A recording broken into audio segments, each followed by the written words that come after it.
Pakinggan mo ang ihip ng hangin. May kwento itong dala mula sa lansangan.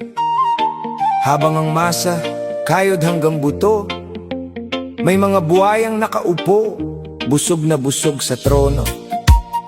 Maleta dito, maleta doon, habang ang kaban ng bayan, unti-unting nauubos. Ito ba ang pangarap? O isa ng malaking biro? Welcome sa Republic of Maleta. Philippines!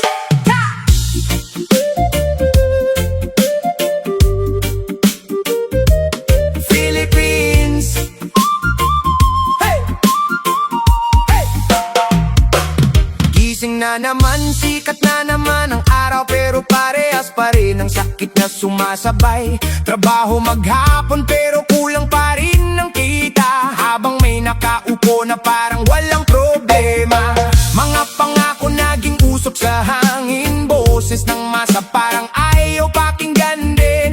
Yung mahirap pag candy lang ang nawala, kulungan agad ang bagsak, walang awa. Pero pag milyon-milyon o bilyon ang usapan, investigasyon lang ang paulit-ulit na daan hanggang sa huli. Tahimik na lang ang ending, parang pelikulang walang totoong ending.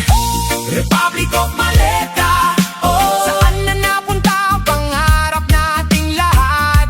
Republic of Maleta, yeah, habang ang masa patuloy na nagdurusa.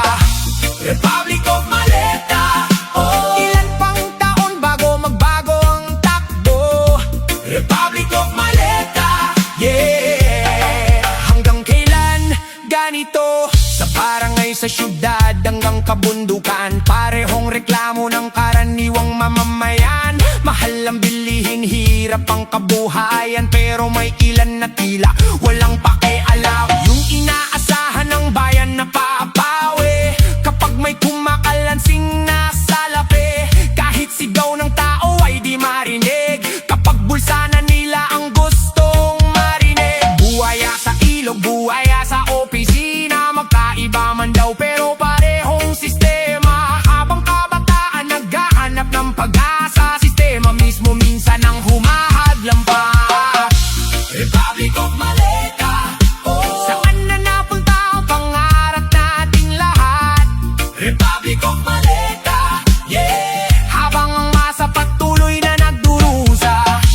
Republic of Maleta, oh, ilan pang taon bago magbago ang takbo? Republic of Maleta, yeah, hanggang kailan ganito? Hindi garit ang kanta, ito'y salamin ng mga kwentong matagal ng kinikimkim. Kapag ang bayan ay tuluyang napagod, boses ng masa ay lalong lalakas. Bamboo flute humihip sa dilim ng gabi, parang sinasabing may pagbasa pa rin. Pero pagbabago di dumarating mag-isa, kailangan may manindigan para sa masa. Republic of Maleta, hindi pera ang sukatan ng paglilingkod. Republic of Maleta, hindi trono ang dahilan ng pag-upo. Republic of Maleta, para kanino ba talaga ang gobyerno? Republic of Maleta, yeah, tanong ng bawat Pilipino. Sa bawat pisong nawawala, may pangarap na nawawasak.